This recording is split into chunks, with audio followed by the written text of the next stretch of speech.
Hey, it's Jason with jams.net, and let me show you what has drove me absolutely nuts. To fix this toilet, I'm getting quotes of $250.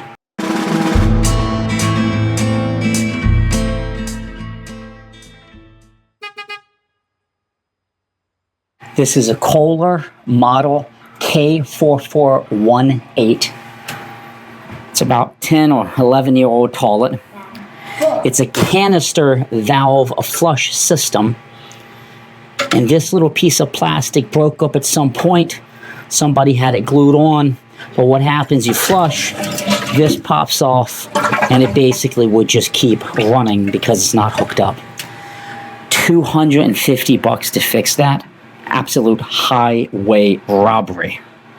Now, admittedly, I don't know a lot about canister valve flush systems. This is all kind of new to me. It's not new technology. I just never had a house with it, and we've lived here 13 years, and they've been okay. So a pretty good run, all things considered. But you can clearly see where there was some glue put there. At one point, I even tried to glue that little tip back to the glue that was on there, and I think it lasted another year. And I'm a busy guy, probably like you. I have a family, I have a full-time job, I do YouTube, and I have my small business. So I figured I could get somebody in here. I was willing to pay like $100 and some bucks, like a service call, and then a parts fee. But they said starting just to show up, $250 plus parts. So that was going to put me probably into the 300s after they do the markups.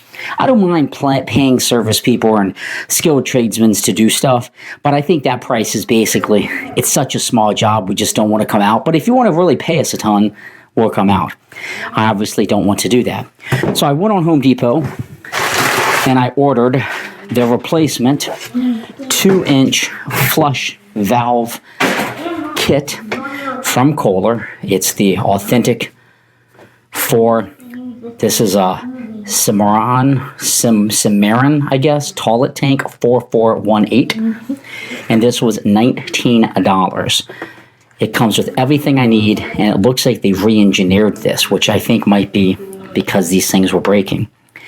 Now, I'm only going to have to replace this piece. This tube comes right out here, so I can just put that to the side. So I'm going to walk through how I'm going to get this out, or at least how I think I'm going to get this out. So the first thing I'm going to do is I'm going to cut the water off on this toilet. And then when I do that, I'm going to end up draining all of the water out of the tank. And I'm just using the nozzle behind the toilet, and I'm turning the lever to the right, which is cutting the water supply off.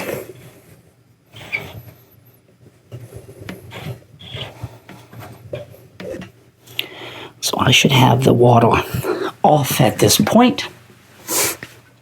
I'm going to hold the handle up and try to get as much of this water out as I can. It's not going to refill, obviously, but I just want to get as much out as I possibly can.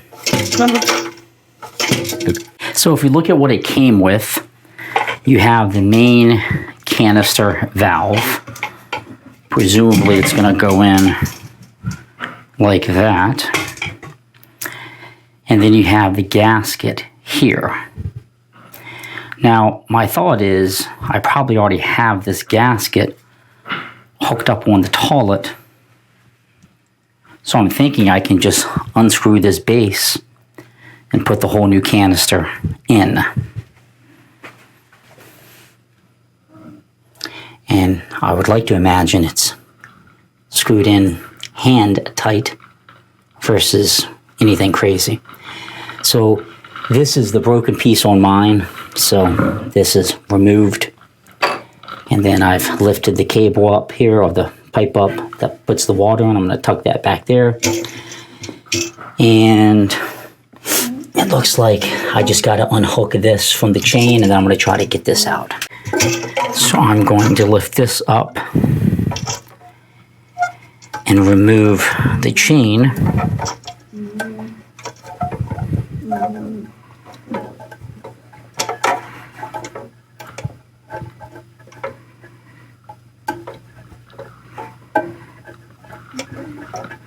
It's kind of wet, so I'm slipping a little bit. So now the handle is just sitting. This actually just completely lifts off. So I'm going to remove the old canister here. And remember, it went in with the chain facing me. I'm going to remember that. So let me set this next to me. I could probably just sit that canister on, but I'm not going to do that. I'm going to see if I can't just loosen this up. I'm not sure how tight it might be. This whole thing actually looks kind of broken anyways. So I'm probably going to have to move this camera because I'm not removing the little shelf above it, and I need all the space I can. But I believe this whole thing is just going to screw out. So let me give that a go. Unfortunately, as it turns out, I can't get enough leverage with my arms because they won't, I can't get really above this. I have to go in at an angle. And I don't want to break the glass shelf by doing something silly. And I don't want to break this and then get it kind of stuck. So I'm gonna have to remove this whole shelf. So now I have a whole lot more workspace. I can come in up over the top. So I should be able to put both my hands in there and hopefully get this thing twisted out. Okay, I was hoping I was going to be able to just put that new canister in, but I'm having a heck of a time getting that loose. It would seem to me, though, I should be able to get it loose. Like this would just go in and turn. But my uber concern is breaking something.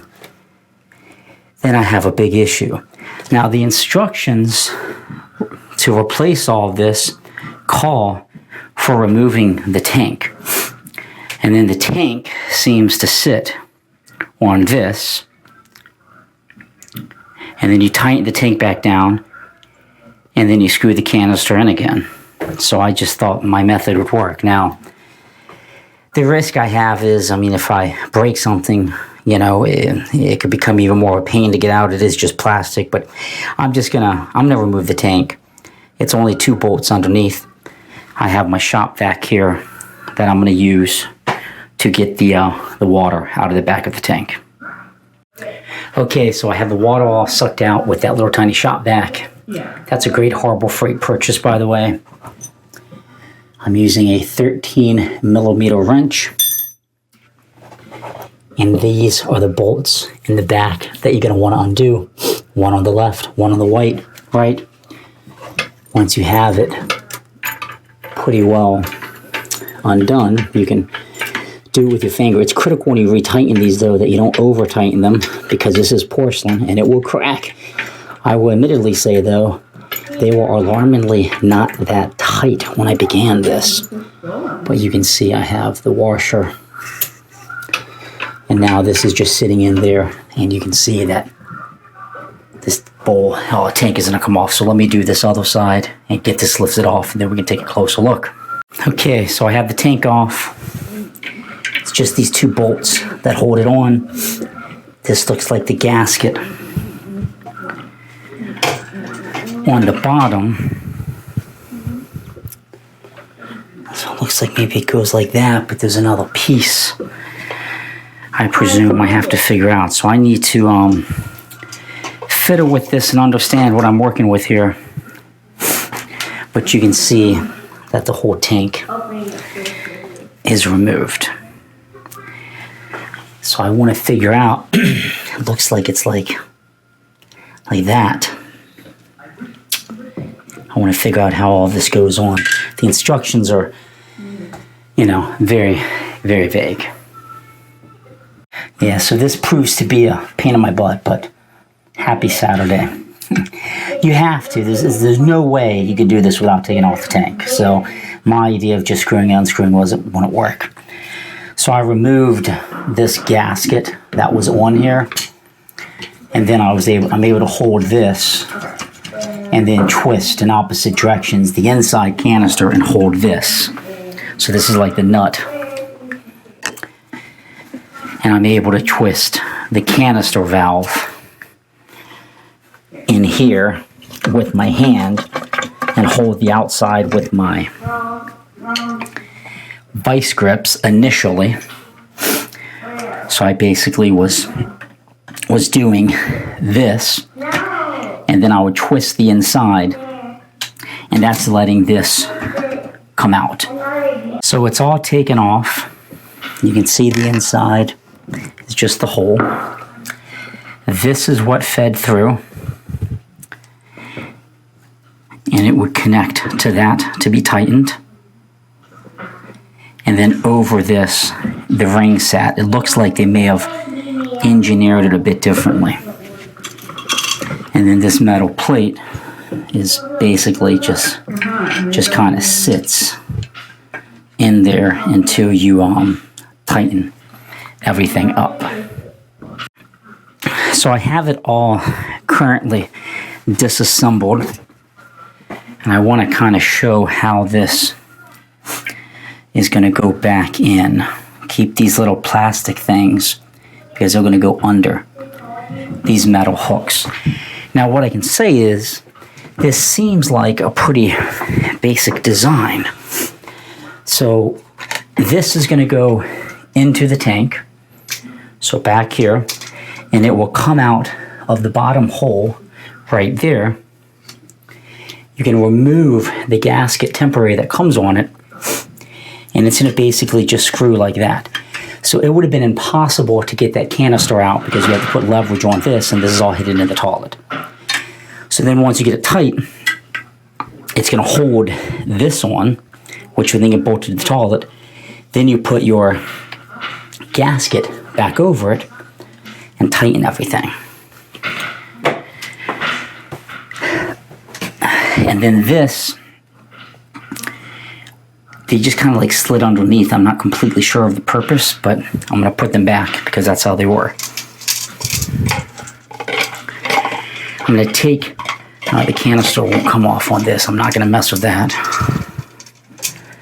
So I'm going to, I don't know, I feel like I should be able to get this canister off, but we're going to tighten it just by holding it in there.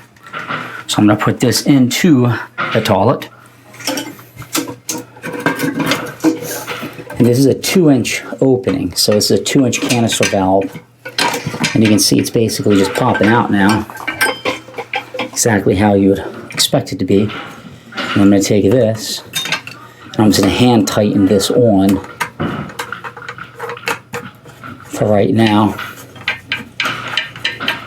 And you're going to want to make sure that metal plate is sitting exactly in those notches on the bottom of the tank that needs to sit on. So now my plate, it's in this top notch here. It's in the top notch here. There's a little notch down at the bottom, and my plate is held. And then I can basically hand tighten this. Now, it doesn't matter where the chain is on the canister valve because the cylinder will move, but I can hand tighten this really nice. I'm going to go ahead and take my vice grips, and I'm going to do a light twist here. I'm going to hold it inside, and I'm just giving it a little bit more than what I could do. And I'm going to do just maybe a quarter of another turn, and I'm going to call it a day. Because I don't want to over-tighten anything. Okay. That to me seems pretty darn secure. And remember, there was a ring on the canister valve, so there's a gasket inside already. So let's flip this around. And I got to imagine that is plenty. I can actually hand tighten it a little bit more.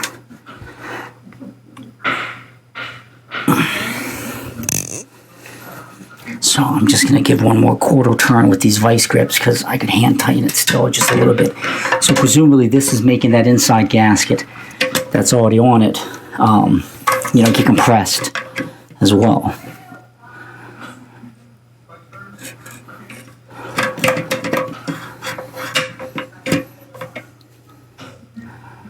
I have a feeling the plumbers watching this are cringing. Oh, you're doing it too tight. And I can no longer hand tighten it. Super secure inside. And then I can presumably take my gasket and it's going to just fit over the top. Like so. So then when you retighten this to the toilet, all is going to be good. Let's take a closer look. So I'm going to turn this around here so we can see. This is now my bottom. This gasket went up over. This was hand tightened, and I put a few turns of the vice grips. And then you can just pop this gasket back on. I guess I see why when you tell people you have this type of toilet, the plumbers, it's a bit of a pain. So maybe I'll take back what I said about the price, because I don't think I would do this for probably less than at least 150 bucks, so still a little bit cheaper. And then when I undid this, these were just like in here. I'm not honestly sure why, but I'm going to put it back just like the way it was.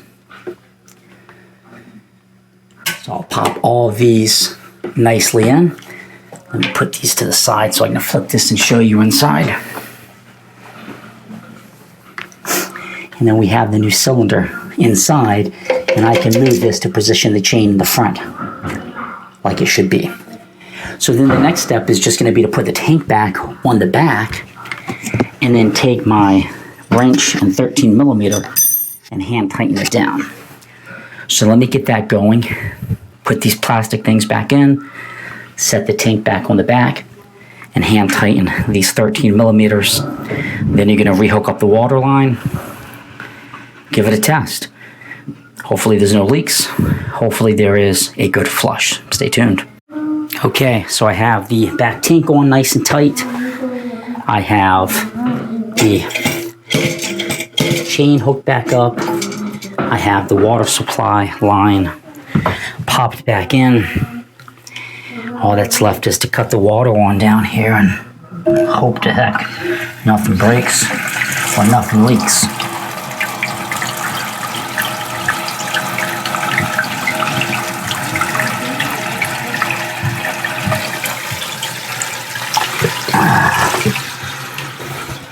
So let me let that fill up, and I'm going to wipe things clean back there just to have a clean surface to make sure I don't have any leaks. Okay, thumbs up. Job is done. It flushes as it should. There's absolutely no leaks, but I will keep an eye on everything to make sure nothing crazy happens. So overall, replacing this Kohler flush valve with the 2-inch flush valve kit, it was a little bit more involved than I thought. I thought I was just going to be able to undo the canister from the tank and away I go. But as I showed, you have to remove the tank, which means draining it. If you have anything behind it, like I had that shelf, I had to remove the shelf to get the tank out and all the other pieces. But it saved me $230 because they quoted, well, actually more than that, 250 bucks in labor. They quoted me plus part. My labor was just my sweat equity, so $0. The part from Home Depot was $19. I hope you found this video helpful. Be sure to give me a subscribe on YouTube. It means a lot. Have a great day. Thanks for watching.